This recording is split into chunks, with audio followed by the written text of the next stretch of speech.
Hi folks, my name is Thomas, I'm a wine tuber, and I'm super happy to announce about my new series about amazing people, their passion to the wine, and finally the most exciting wine list that you can find in Ireland. So, I'm the sommelier, get me in!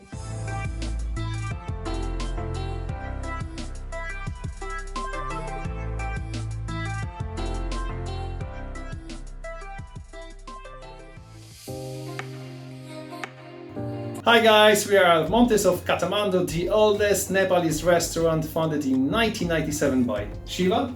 So Shiva, tell us a bit more about yourself, about your restaurant. Yeah. Okay, so my name is Shiva Gautam. So we founded Montys of Kathmandu in 1997 along with my wife Lena.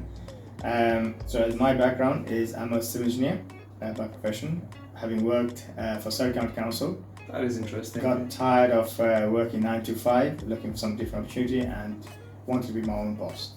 So we took a leap of faith in 97 and decided to come over on a bleak January day to look around in Dublin for a place.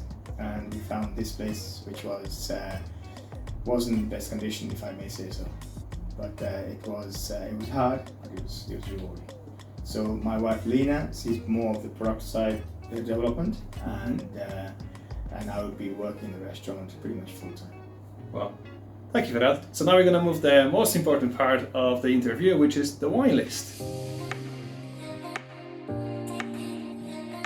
This is not a wine list, guys. This is a Bible. Over 85 pages. 85 pages. You can find some wine from Slovenia, from Romania, Greek wines. Of course, there's lots of classical, very long list of Burgundy and Bordeaux. Phenomenal selection in Chilean wine. Really, really phenomenal.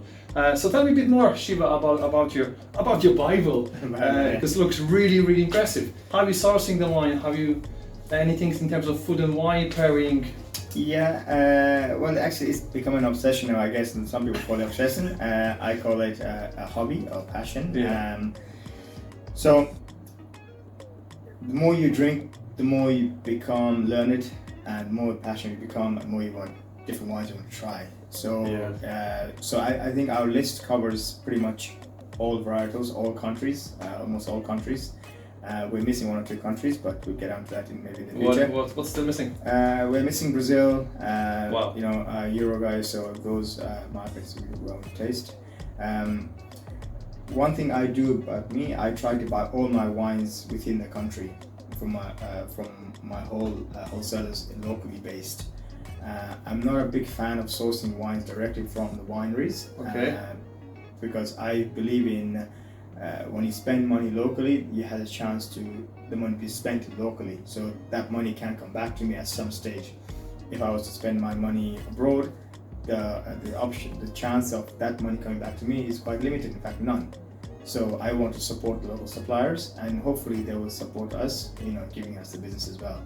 So that's my philosophy in supporting the local wholesalers. Fair play to you. And in terms of wine selection, yes, love the wines. My wine list is not it's not fashionable. I know people at the moment there's massive fashion going towards natural. I'm still not sold on the whole idea of natural. I have some reservations. Mm-hmm. I believe when building a wine list, there has to be an element of third, and a third. A third of the wine has to be appeal to everybody, so they know the labels, they know the wines.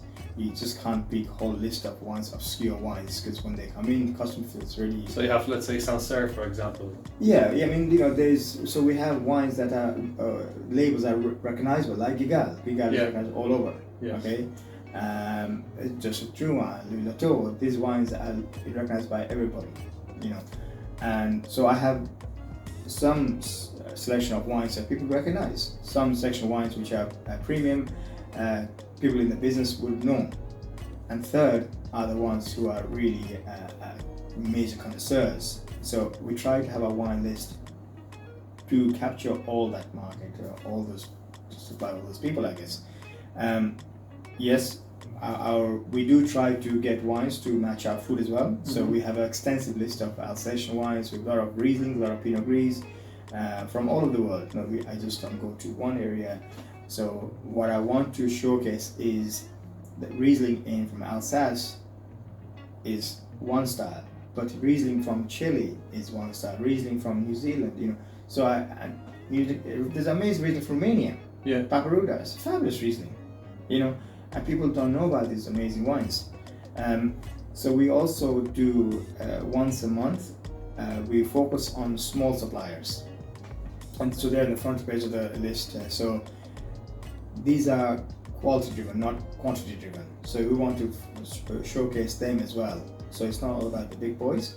So I want to support small wineries, father and son, or brother and sister, and you know, they have 4 wines, 5 wines, you know. But so I want to focus on that. So we did a Czechoslovakian wine there, Czech Republic wine there, a few in the before the lockdown, and it's lovely ones. They have some beautiful wines. So it's about showcasing wines from all over the world. You know, I'm not a wine snob. I drink French. You know, I don't believe in that. I think wine quality has really evolved and is fantastic now. There's no such thing as bad wines unless the winemaker is just not a great winemaker. Obviously, yeah. You know, the fruits are great. You know, and so yeah, no, I'm happy with the wine list. So I'm not sure what most of them can say about that. No, yeah, brilliant. So guys, this is one of the best wine lists available in this country. Really, it's really impressive. Thank you very much for that. Well, I mean, in that point, like I think we are recognized along with a few other people with the Wine Spectators Award, and we've been lucky to get the 2 glasses. Congratulations, by the way. So one of the reasons on the background why I went down this route for the wine list was there was this misconception that ethnic restaurant can't do wine list. Yeah. And it's done by one supplier and they just dump all their wines in. And I want to prove that point wrong. So I decided to do my own list. So I've tasted probably 80% of the wines. The wines I haven't really tasted would be the super premium wines. Difficult to taste those super premium ones, but I've tasted 80% of the wines. And also to create the best wine list in the country. That was my mission. And I think we're there. We're there. Yeah, impressive. Really impressive. Thank you very much for that, Sheila. No problem. So we are Santa Rita Wine Room, which is your cellar as well. So tell us a bit more about how your cellar is organized and everything about your cellar. It looks really amazing. Okay, thank you. Well, so this is, as you say, is a Santa Rita Wine Room. Here, this is the working cellar. So all the wines here are at a serving temperature. So we have a cold room with all the chilled wines, and the red wines are here. The temperature is set at 16 to 17 degrees. Then we have a long-term storage cellar, which would be set at 13 degrees. So temperature is the most important. You need constant temperature. If you have too much variance, then that's going to disturb the wine. So yes. Anything else in terms of your humidity and the lights? Yeah. The humidity we try to keep about 60 to 70 degrees. Mm-hmm. And the light here, lights are dimmed when you're working. So if you're doing proper tasting, then all the lights are on. But at most time the lights are, disaffected, but they're on all the time. But these are switched off. So the 3 more important things, guys. It's the temperature for sure, humidity, and dark place. That makes sense? Yeah, perfect. Yeah. Thank you very much. Thank you for that, Sheila. And let's move on to your favorite wines. I know it's difficult. This is always the probably most difficult question. But if you can choose your top favorite wines, maybe at the moment. Right. Let's start with some bubbles maybe first. Okay. What will be your favorite wine in terms of sparkling? Sparkling has to be champagne. And affordable, I think Port Roger. Perfect. Would be my choice. And what's the price? Price on our list is about €95. €95. Perfect. So all the wines I'm going to give you under 100 euros. Under 100 euro. Perfect. So let's move on to white. White wine is super value. It's a 35 on our list, €35 from VERAMONTE, Chardonnay, 6 months oak, fabulous. Is that the Chilean one? Chilean one, yeah. Casablanca Valley. It's in the cool side of Casablanca Valley. So it's, for an entry-level wine, it's a fabulous quality. 35 euro for the white wine in the restaurant. Yeah. That is If fantastic. it's from Burgundy, that'd be double the price. Double the price, yeah. Okay, let's move on to your favorite rosé. In your list, the amount of rosé, the list of rosé is absolutely phenomenal. So, but if you can pick only one, which one will be? But rosé is a quite an underrated wine, I find. I love rosé wines. Yeah. You know, I don't have to be in Spain or France to drink rosé. I can drink rosé now, no problem.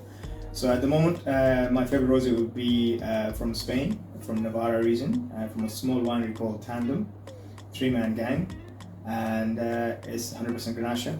It's called Casual Rosé, and it's 35 euros. Again, 35 euro for casual rosé in the restaurant. That's fantastic value. Okay, now it's going to be the most difficult part, which is choose the one red. Okay. I know you love reds as well. I do, and I like my red slightly older. Mm-hmm. I'm going through. When I started the wine journey, you know, I think we all tend to go for a full-bodied wine, but lately I'm going towards Pinot. But if I was looking at my under 100 euro best value, I would go for Casa Real. Now we only charge 100 euro for Casa Real. We have this 2001 vintage Casa Real, which is 100 euro, and it's just sublime. So that's Chilean. Chilean. Yeah. So Casa Real will be the flagship wine for Santa Rita. So and it's. So the Cabernet base. It's 100% Cabernet. Cabernet. 100% Yeah. Cabernet. Again, with these wines, they need age. Yeah. So the restaurant price is? We do it for 100 euro. I think 100. other places could be more, but we do it for 100 euro. Perfect, fantastic. And the last one, it's the sweet one or dessert one. What will be your favorite one at the moment? Yeah, there are a lot. I think my favorite would be currently a Little Beauty. What's that?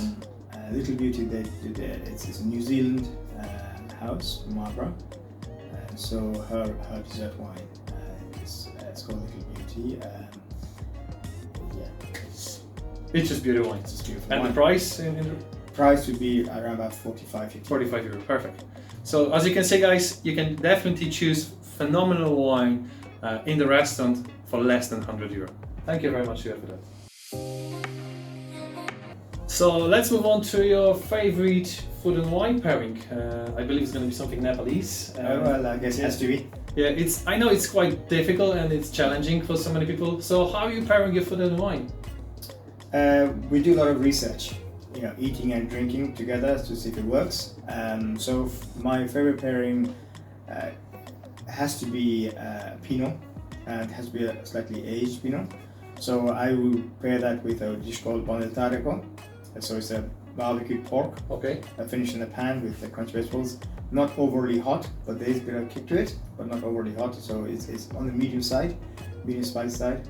And I would serve it with a lovely Pinot. And I don't really mind whether it's from Burgundy or from Otago, but yeah, a nice Pinot. Something lighter, something fruitier? No, yeah, well, it's more, a little bit more bite to it. It is like a bit of bite, okay. Yeah, it needs a little bit of bite to it, and I wouldn't serve anything. I'm not a big fan of cheap Pinots. I think if you're gonna drink Pinot, drink medium to high-end Pinots, then you really gain proper Pinots. So that has to be it. I mean, on a note on that, because I never understood Pinot until you go to Burgundy and you really actually appreciate.